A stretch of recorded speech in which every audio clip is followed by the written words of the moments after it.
Hey, what's good? And yeah, welcome back to episode 1, even though there's just been an episode 1. That last layout, I was being a bit over ambitious. I don't have the time to do something that large. Don't worry, it's not been scrapped. It's now I gave it to a local kid to develop, so yeah, it's not completely in vain. However, one comment I always get is, I really loved that depot you did and the interior of it. And I was like, yeah, same. Well, that is now with Rails of Sheffield, and that's what they use for all their product photos. And I'm not sorry it's gone, but I do really miss it. So this time I'm gonna take a board which is the same size as that layout and make the entire thing one giant warehouse. Let's get started. So here we go, we're off to Signs, North Wales, which is here in Towyn. This is my good friend Steve, man, he puts up with so much stupid requests from myself, it's crazy. Here he is setting up the laser, getting everything going, and even reusing old pieces. So this whole layout actually only took one new sheet of acrylic, which is really cool. So when I was with Steve, I said, could you show me how I can glue two pieces of acrylic together? And he showed me this stuff called fusion. It's really cool. It's like a solvent. It like melts the parts together, but it's super viscous, so it runs underneath the acrylic. And once that is bonded, you just are not getting that off. So he poured a little bit in a glass jar for me, and yeah, that was a lifesaver. Then Steve finished off laser cutting for me. Normally the lid is closed, but he left this open for the video for me. These are the final parts. You'll see one called 18.5. This tool here replaces that 18.5 strip. You'll see what I mean. So the board is 80 centimeters long, and the max that the laser cutter can do is 70. So we sort of settled on 65, so there's a bit of a boundary around the edge. So that's why there's two parts that make up each layer. There's only two layers, there's a base and then obviously the top. As you saw, there was me gluing down the large piece of the base, and here I am gluing down the smaller part, or the 15 centimeter part of the base. So this part I really regret. There you can see those 18.5 spaces, like keeping the space for the track. Why I decided to do the holes here for the dropper cables, I do not know. I should have done them on the other side of the layout. This is my one regret, I'll admit that. I dropped the ball. So I gave everything a nice little sand down, just to sort of create a little bit of a gap, but then also for like a rougher surface for the two sides to bond to.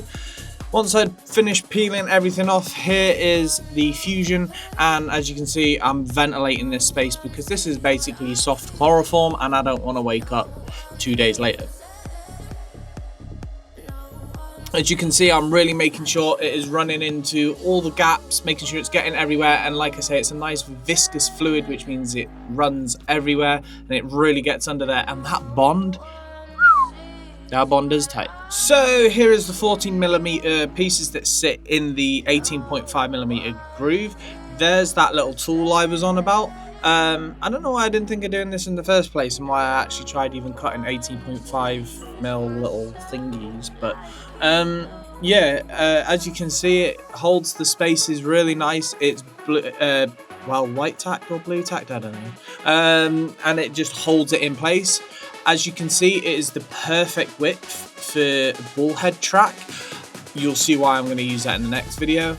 But yeah, so now it's just a matter of fusioning it, I suppose, it together, letting all the fusion run. Here I'm actually at an angle so that the fusion definitely runs underneath, and I repeat that 2 times more, and now I've got a smooth running, hard standing area, which is designed to be super smooth because it's the inside of a depot. So here I am with 100 grit sandpaper. Oh, I was wearing blue that day. It's different. So yeah, I'm just sanding, and here I am just trying to get all that acrylic dust out of the grooves. So here you saw me spray painting. Yeah, I really screwed up, and I ended up having to sand all the painting back and start again, and then I just hit it with a coat of this. This is slate grey. Actually, I don't know what brand it. I think it's Rust-Oleum, but it's got a really nice handle on it, and it's got a really nice color. It's a little bit lighter than primer grey, and it goes on really nice and smooth. Talk about a sledgehammer to knock a nail in. I 3D printed these little things, guides if you want to call them that, and it's purely just so I knew where to stick the masking tape in order to paint the yellow lines. Yeah, that was definitely overkill. So yeah, here you can see I've got a back massager that I modified to shake paint up. I'm using yellow paint here. I probably should have used a rattle tin for this, but hey, it's done now. And yeah, as you can see, it's all masking taped off, all really nice sharp lines. And yeah, God, it was satisfying pulling that up. It really was. So I always print to see if everything's the right scale. Here you can see I'm using Orca film or something like this. It's clear blue transparent stuff. I ended up switching to this black stuff because it cuts a lot sharper. I did screw up a little bit here. For some reason the white paint just doesn't seem to, I don't know, it just seems to get underneath the stencils. It's really annoying. But this is how I do my stencils, by the way. I use a bit of that pink ultra low tack tape, and I cut them off. I don't know if you just saw then, it was stuck on my top and I peeled it off. That's actually to reduce the stickiness, which is actually probably why the paint went underneath, but I always do that. Anyway, so yeah, here you can see I'm peeling it off. I'm noticing there's little runs, and I'm literally just scratching the runs off with a penknife. Yeah, that took a bit of time. Once again, we printed out the hashed area. I don't know if you just saw as well that little blue strip. I was using that as a bit of a mock green line to know where it all goes. So yeah, because I need those sharp lines again, I'm back on the black. And yeah, so that low tack tape, just using that as a thing to transfer the vinyl to this.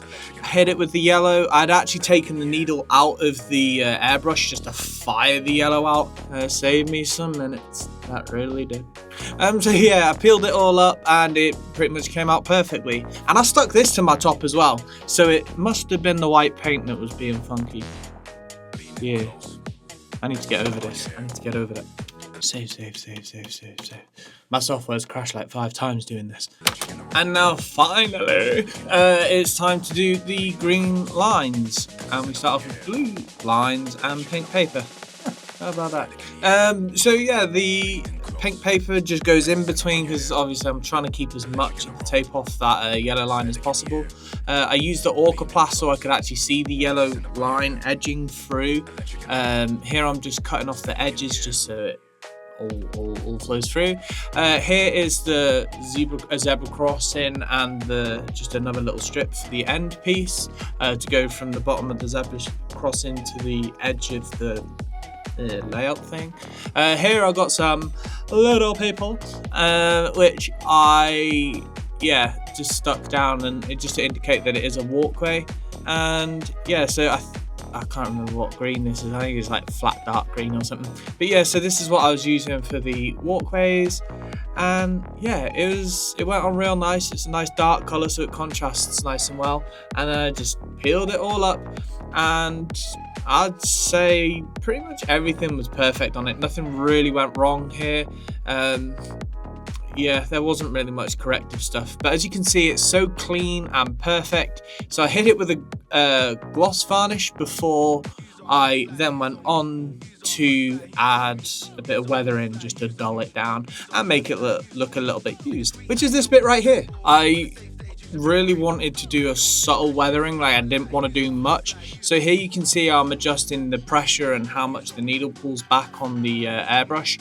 These heavy traffic areas, I tried to add a lot more dirt or like exhaust, whatever you'd call it. And so yeah, like I've dulled down the yellow a little bit. There's a lot more texture on it, like splattery texture. And there we go. That is pretty much stage 1 complete. Next, we're gonna lay some rails, do some CAD, and we're going to start working on the steel frame. And yeah, it's a bit like I've got to do multiple things at once in order to get it right, because I need to work out where the frames are going. And yeah, so anyway, I hope you guys enjoyed that. I'll see you in the next one, and there will be a next one because I'm not scrapping this one. I can't afford to. I don't have time. See you later, guys. Have a great weekend.